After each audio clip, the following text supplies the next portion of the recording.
What's up everyone, just Jason here, back with another video. Today we're going to try and make churros out of chaffles. So you can see here I have some sugar alternative, the monk fruit sweetener, and some cinnamon. So we're going to start with a basic chaffle recipe. This week I'm using mozzarella cheese, just trying to keep the taste of the chaffle as neutral as possible. Now I will say that I probably should have used something other than pizza mozzarella because I think it's got too much moisture in it, so we'll get back to that a little later in the video, and I'll explain why. So just as usual, mix it up. 2/3 of a cup of cheese, 1 egg, get that all mixed together. Now I'm going to add a teaspoon of this monk fruit sweetener, so it's erythritol and monk fruit extract combined. So it's you know, it is a sugar alternative. A lot of people can't handle them, and that's totally fine.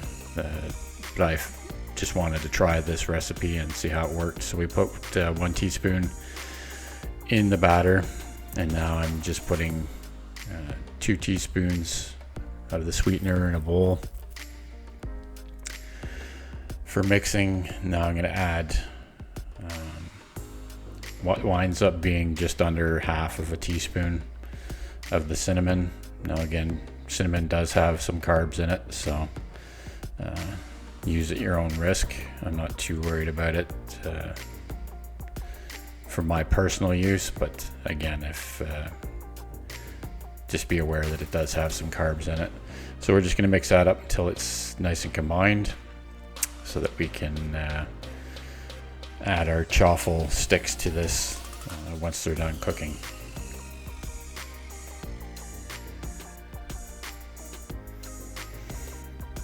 Okay, so we'll start the first chaffle in here.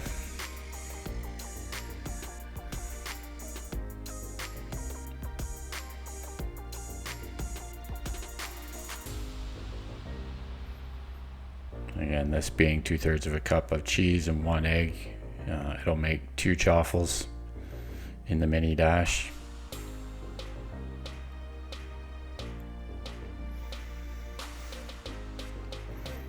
Now once it was done cooking, again, this is where the cheese choice came in. Being like a pizza mozzarella, it was really soft no matter how long I left it in the iron, so I put it in the toaster oven under the toast setting to try and crisp it up a little bit. Here's the second one going in. Now the second mistake I made with these is I wound up leaving them in the toaster oven a little bit long, but they still tasted fine. So here's the first one going into the mix. So I'm just gonna shake that around and get as much on the sticks as I can. Now again, I call these a churro, but really the only thing about these that are churro like are the cinnamon sugar coating on them. They're not a deep fried batter, or you know, they don't really resemble churros, but seeing as we don't use flour and all that on this diet, this is a good alternative. So here's the second one coming out of the mix. Again, I'm just rolling them around in just to make sure they get some completely covered in the mix. A future attempt at this may include adding something to them so that they have some moisture to pick up more of the seasoning, but as they were, it did pretty good.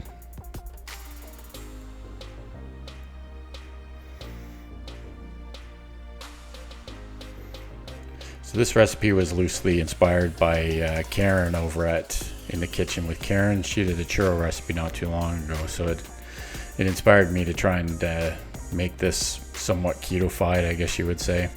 Again, it's not super low carb or no carb, but it's definitely a healthier option than a regular churro that is all sugar and carbs. So if you like the video, please consider subscribing, give it a thumbs up, hit that notification bell, and we will see you in the next video. Keep on thriving, my friends.